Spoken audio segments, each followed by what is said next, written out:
Quantos sabem que nós estamos no mês da saúde, saúde divina, mês de dezembro, amém? Quantos estão mudando o seu hábito alimentar? Quantos estão aprendendo sobre a saúde, amém? Falar sobre Lucas capítulo 2, versículo 10, no slide. Lucas capítulo 2, versículo 10 e 11, diz a palavra do Senhor.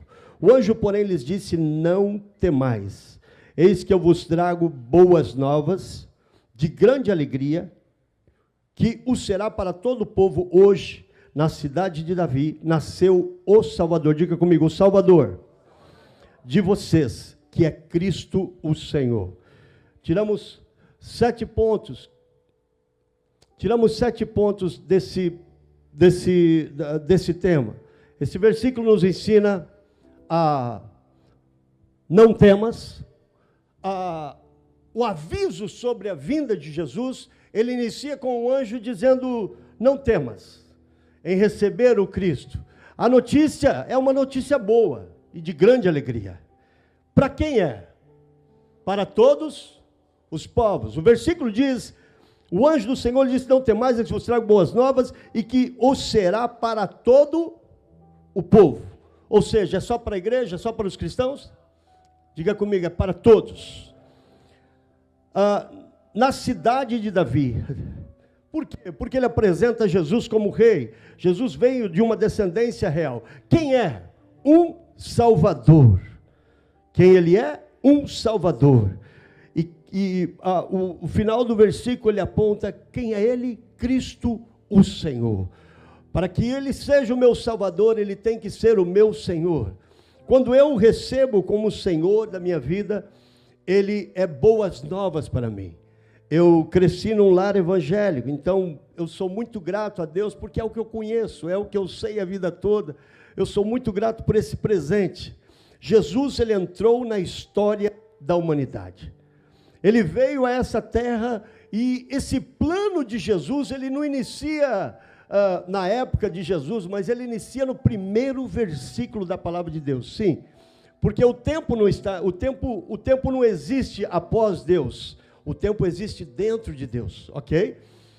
No primeiro versículo, Bereshit, que significa o livro de Gênesis, essa palavra já identifica Jesus. Próximo. Essa palavra já identifica Jesus como o Salvador, como filho. Ben é filho. É o terceiro slide. O primeiro versículo do livro, Ben, a palavra pode ser associada Ben Reshit, que significa filho. Ben significa filho, Reshit significa princípio, primazia.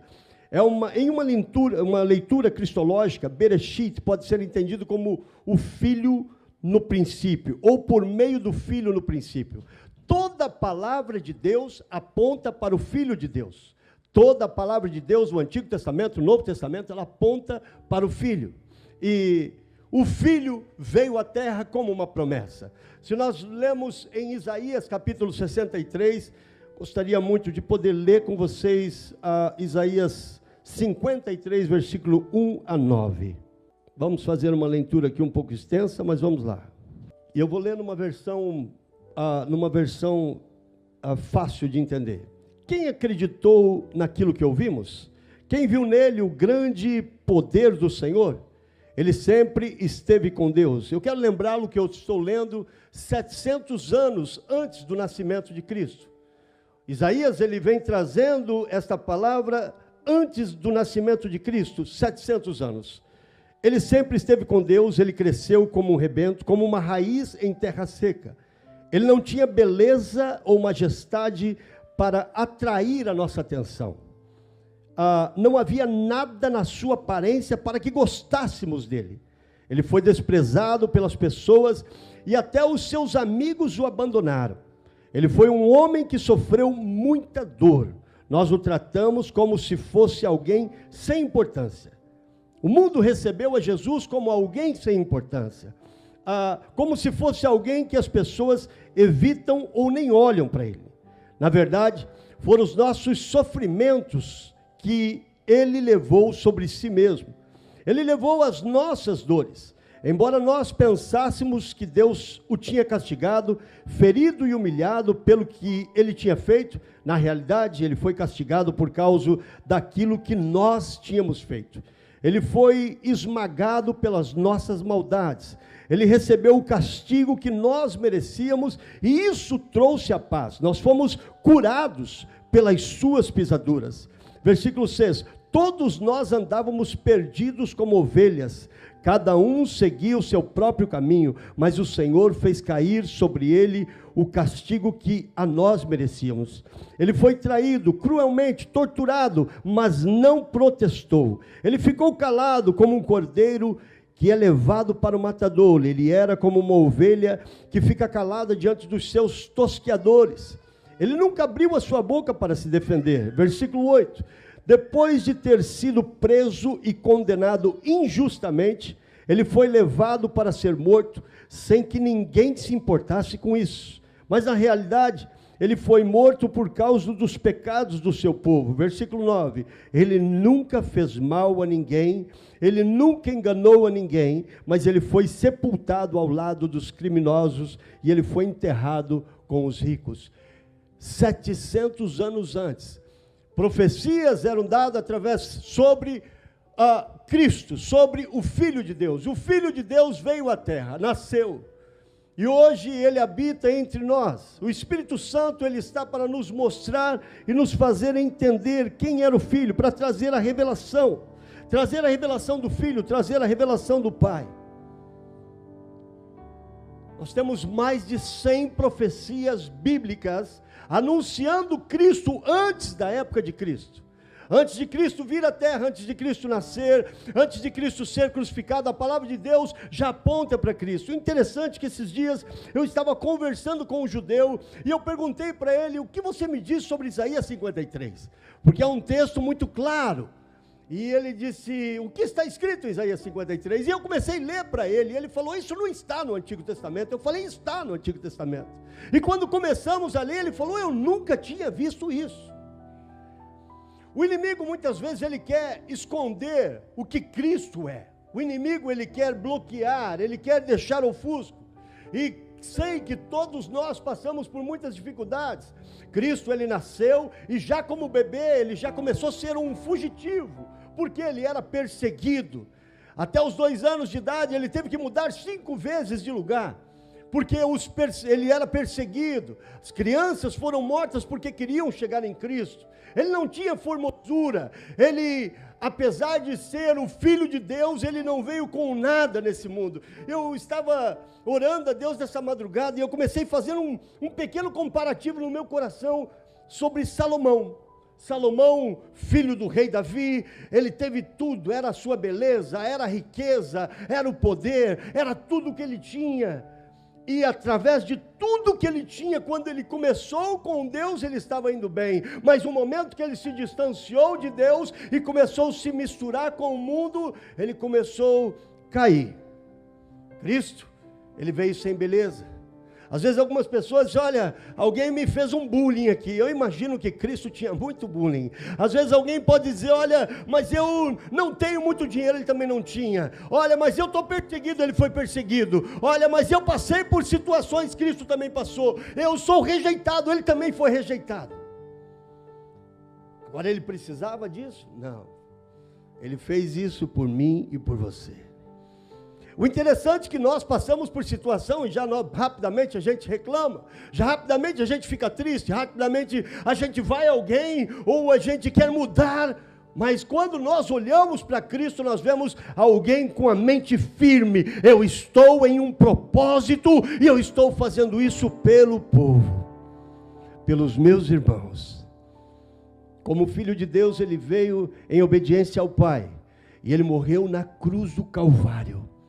E todas as vezes que eu olho para Cristo, ontem nós voltamos e eu falei para minha esposa: eu preciso voltar no exercício. O médico falou que eu tenho que perder um peso, e então eu fui correr na areia. E quando eu estava correndo na areia, as pernas começaram a cansar, o coração começou a bater forte, e eu falei, eu estou cansado, e eu me lembrei da cruz, e eu comecei a olhar, Jesus estava lá, era 1h da tarde, e ele tinha a entrega do sacrifício, teria que ser 3h da tarde, ele já estava sofrendo desde sexta-feira, chicoteadas, desde quinta-feira à noite, sendo chicoteado, sendo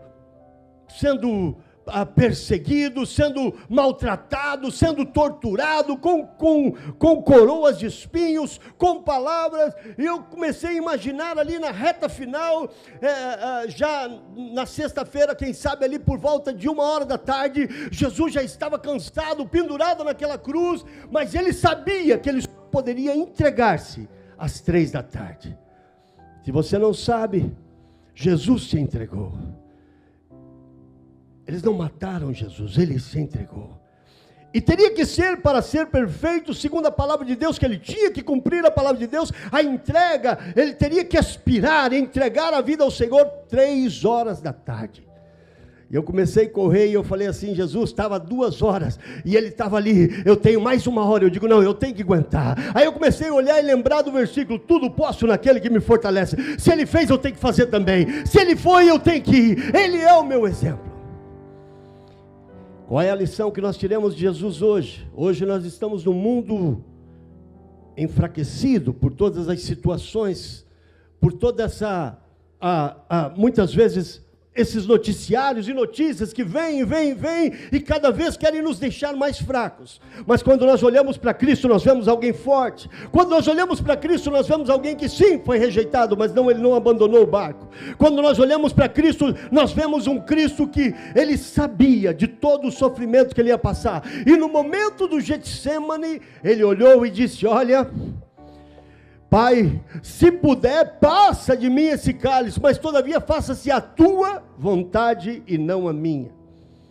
Eu quero que nesse momento você entenda que você serve a um Cristo que é forte, a um Cristo que é resistente, a um Cristo que sofreu as mesmas paixões que nós sofremos, a um Cristo que sofreu os mesmos abandonos que nós passamos, e a um nível incomparavelmente maior do que tudo que nós já passamos nessa terra.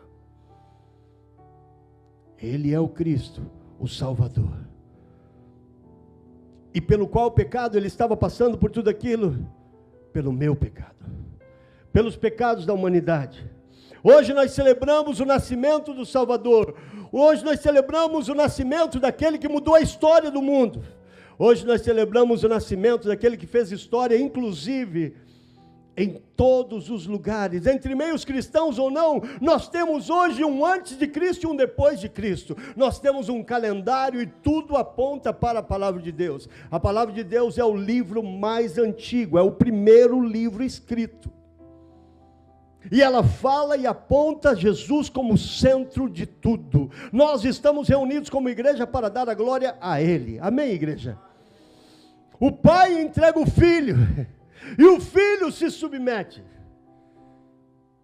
Que nós possamos olhar para Ele e dizer, eu vou ser forte, eu vou segurar essa barra, eu vou segurar a história da minha casa, eu vou segurar a história, eu vou mudar a história, porque eu estou seguindo para Cristo. A palavra de Deus nos diz, olha para Jesus. Quantas vezes nós abandonamos o barco por tão pouco? Quantas vezes nós desistimos? E muitas vezes eu me vejo como é em português? Tribunal. Eu me vejo no tribunal, e no tribunal ali não está em jogo, ele veio para todos, ou seja, a Bíblia diz em Romanos capítulo 3, versículo que todos pecaram e destituídos, Romanos 3, 23, todos pecaram e destituídos estão da glória de Deus. Então o ponto aqui não se trata de quem errou mais ou menos, mas da condição espiritual do ser humano diante de Deus. Eu errei, esse ali errou mais, não, você, olha o erro que ele está cometendo, olha o outro erro ali, olha o outro erro.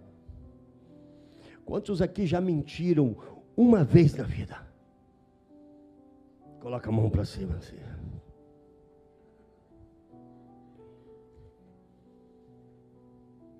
E por um pecado nós somos condenados.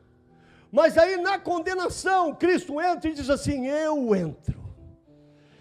Sim, ele foi julgado culpado. E qual que é a penitência? Ele vai ser preso eternamente. Ok, mas eu entro e eu paguei lá na cruz do Calvário pelo pecado dele. Então ele nos absolve pelo sacrifício de Cristo. Eu sou apaixonado por ele. O nascimento de Jesus, ele aconteceu. Hoje muitas pessoas duvidam sobre as coisas de Deus, duvidam sobre Cristo, duvidam sobre o nascimento de Jesus, acreditam em Aristóteles, Sócrates e tantos outros. E quando nós olhamos para a palavra de Deus, nós vemos que há mais de 2.400 manuscritos oficiais, originais. Quando se fala a palavra manuscrito, já está falando original, sobre a existência de Cristo. Talvez 22 sobre Aristóteles, mas o povo acredita muito mais em muitas outras coisas do que no próprio Salvador. Está aqui comigo, amados? O nosso Cristo, ele continua sendo rejeitado.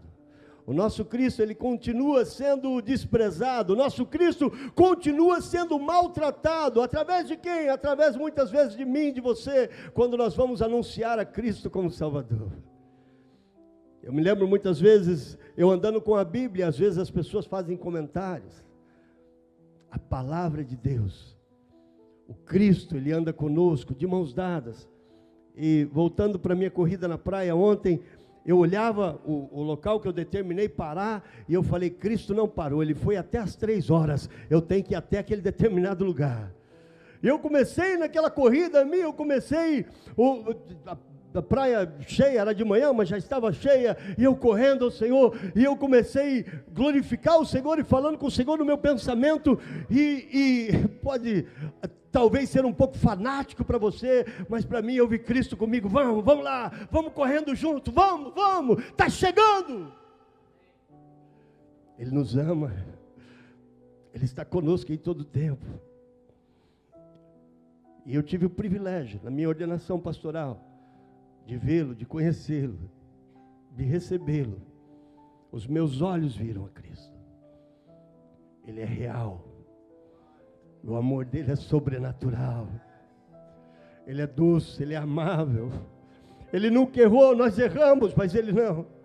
Cristo existe, o mundo conspira contra ele. Todo o sistema hoje no mundo, televisões, noticiários, conspiram contra Cristo. Eles falam contra, e o objetivo do inimigo é que você não acredite nele. Esse é o objetivo. O objetivo do inimigo não é que você vá contra Deus, mas simplesmente que você diga: não, ele não existe, Cristo não existe, não, essa palavra de Deus não existe. No Brasil nós estávamos tratando algumas coisas, e eu estava com um advogado, e passei um dia com ele, e ele falou: olha, pastor, que lindo passar o dia com o Senhor, eu fui evangelizado, eu fui tocado por Deus. E quando o Senhor fala da Bíblia, os seus olhos enchem. E ele falou para mim assim: pastor, se o mundo seguisse a Bíblia, não precisaríamos de advogados e nem de juízes na carne. Porque ele ensina como nós devemos seguir a nossa vida. Ele ensina como nós devemos honrar a nossa família. Ele ensina tudo na nossa vida. Cristo é a solução do mundo. Cristo é a solução daqueles que o recebem. Se você tem Cristo no teu Salvador, eu queria que você se colocasse de pé. E que você, nesse momento, entendesse que você é muito privilegiado por Deus, por ter a Cristo como seu Salvador. Pastor, eu sou fraquinho. Todos nós somos fraquinhos, mas a nossa força, a nossa fraqueza, é na fraqueza nossa que Ele se manifesta. É nos momentos difíceis da nossa vida que nós vemos a manifestação da glória de Deus. A Bíblia diz que fala sobre um arrebatamento da casa do Senhor. Fala sobre um arrebatamento da igreja. O arrebatamento narra, 1 Tessalonicenses fala sobre esse arrebatamento, Daniel fala, e vários livros falam. Esse arrebatamento está prestes a acontecer. Mas a Bíblia também diz que nos últimos dias, se não fossem abreviados os últimos dias, até mesmo os escolhidos ficariam para fora. Qual é a tua posição diante de Cristo? Quando nós assistimos o The Chosen com a minha esposa, a gente viu muitos Pilatos, os reis, Herodes, todos cheios de anel, de ouro, de tudo, de poder, ostentando a sua posição para julgar a vida de Jesus e dizer se ele seria crucificado ou não. E ali naquela história, estava ali o meio dos comerciantes, compravam, vendiam e faziam todas as coisas. A importância era mais para o dinheiro. Eles não se deram conta diante de quem eles estavam.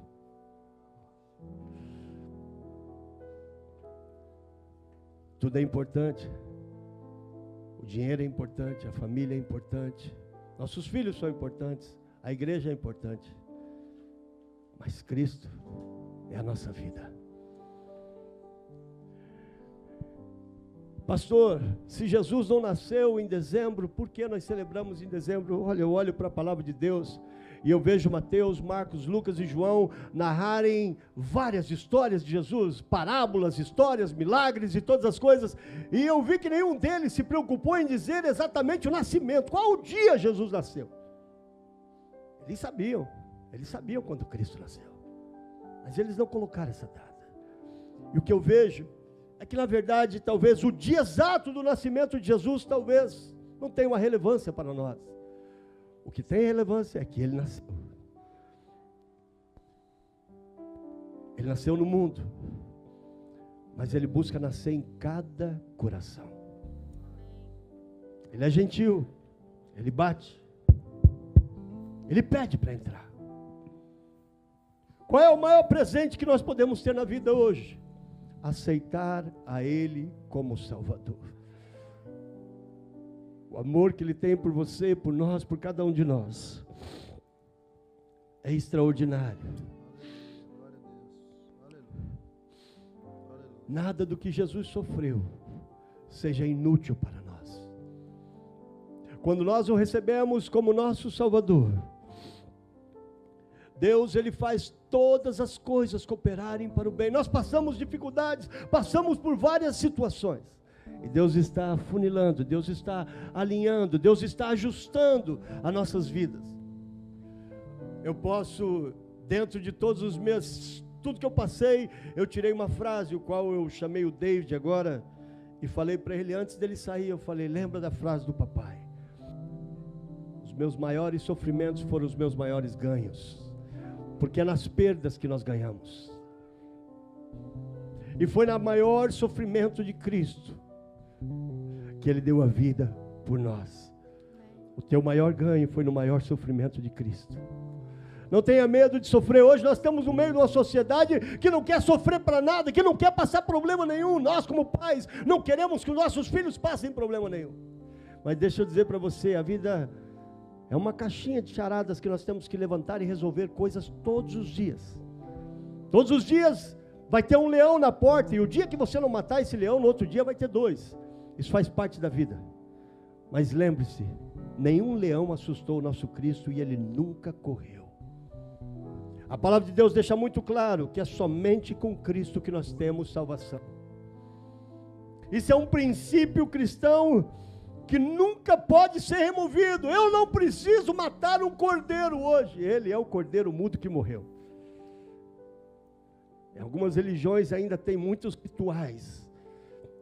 Qual é o tema principal? Aceite Jesus como teu único Salvador.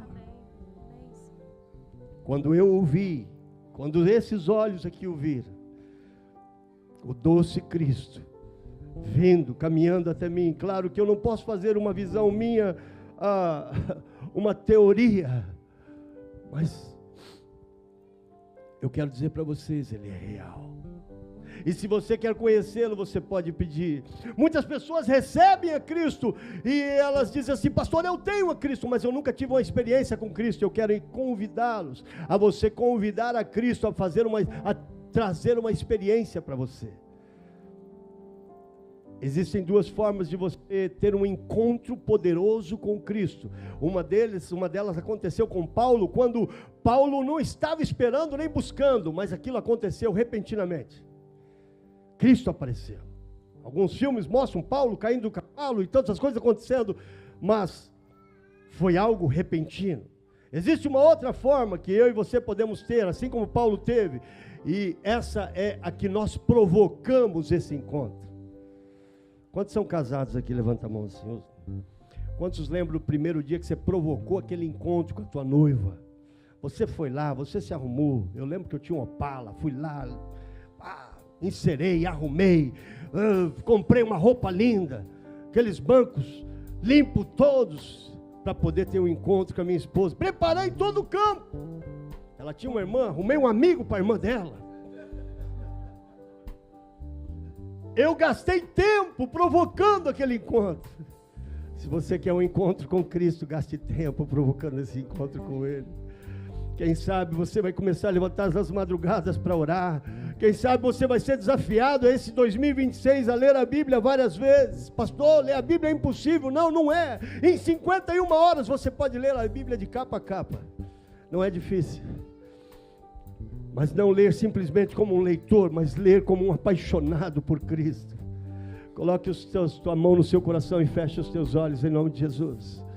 E faça essa oração comigo. Senhor Jesus, eu quero ouvir a tua voz. Senhor Jesus, eu te recebo como meu Salvador. Hoje celebro o dia do teu nascimento. Sou ciente que tu estás aqui recebendo o nosso culto. Receba a minha vida, receba a minha família, receba a minha casa. Visita-nos hoje, perdoa todos os meus pecados, perdoa, eu me arrependo de todos os meus pecados. Senhor, leva-me a provocar encontros contigo. Pai, eu sei que está próximo o dia que estaremos para sempre juntos e celebraremos na eternidade essa unidade contigo. Em nome de Jesus, escreve o meu nome no livro da vida. Em nome de Jesus. Eu olho pra Jesus, sei quem Ele é, nunca mudará, sempre é fiel. Eu olho pra Jesus, através da fé, eu olho pra Jesus.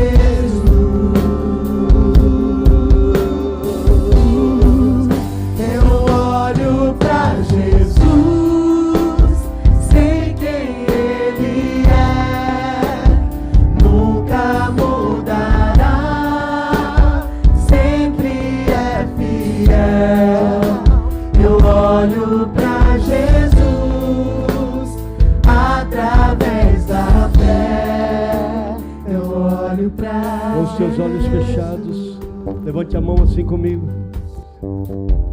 Jesus, toca agora na tua casa. Eu sei, Senhor, que enquanto a igreja te olha, Senhor, o Senhor está olhando para eles. Aqui, Senhor, existem pessoas, Senhor, que precisam do teu toque. Aqui, Senhor, existem famílias, Senhor, que precisam do teu toque. Senhor, tu és especialista no sofrimento, tu és especialista nas aflições. O Senhor sentiu todas as nossas dores e sabe como é. Sabe como é o sofrimento de cada um, sabe como é a dificuldade de cada um, sabe, Senhor, o ataque dentro das descrenças, e o Senhor sabia do que aconteceria nos últimos dias. Nós estamos nos últimos dias, mas os nossos olhos estão olhando para Ti. Aleluia. Por isso eu te peço, Pai, em nome de Jesus, cura esse que precisa de cura agora, em nome de Jesus. Restaura a família dessa família agora, restaura o matrimônio, restaura o relacionamento com os filhos, restaura finanças, restaura, Senhor, em nome de Jesus Cristo, Senhor, um relacionamento contigo, Pai. Em nome de Jesus Cristo, Pai, aquele que foi rejeitado, Senhor, retira, remove toda raiz de rejeição em nome de Jesus. Eu declaro cura sobre a tua igreja, eu declaro cura, Senhor, sobre cada família, e profetizo Josué 24:15, eu e minha casa serviremos ao Senhor. Pai, em nome de Jesus, aqui tem várias pessoas representando sua família e familiares. Eu declaro em nome de Jesus, Pai, em nome de Jesus, os olhos de cada um, Senhor, estarão voltados a Ti, e os Teus olhos voltados a nós. Nós recebemos as promessas da Tua palavra, em nome de Jesus. Eu olho pra Jesus, sei quem Ele é, nunca mudará, sempre é fiel. Eu olho pra Jesus através da fé, através da fé. Eu olho pra Jesus.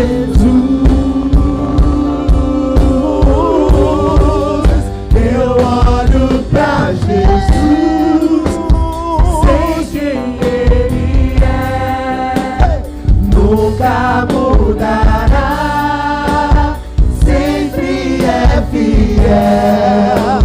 Eu olho pra Jesus através da fé, através da fé. Mais uma vez eu olho pra Jesus. Pega a tua voz, igreja, cante vocês. Eu olho pra Jesus.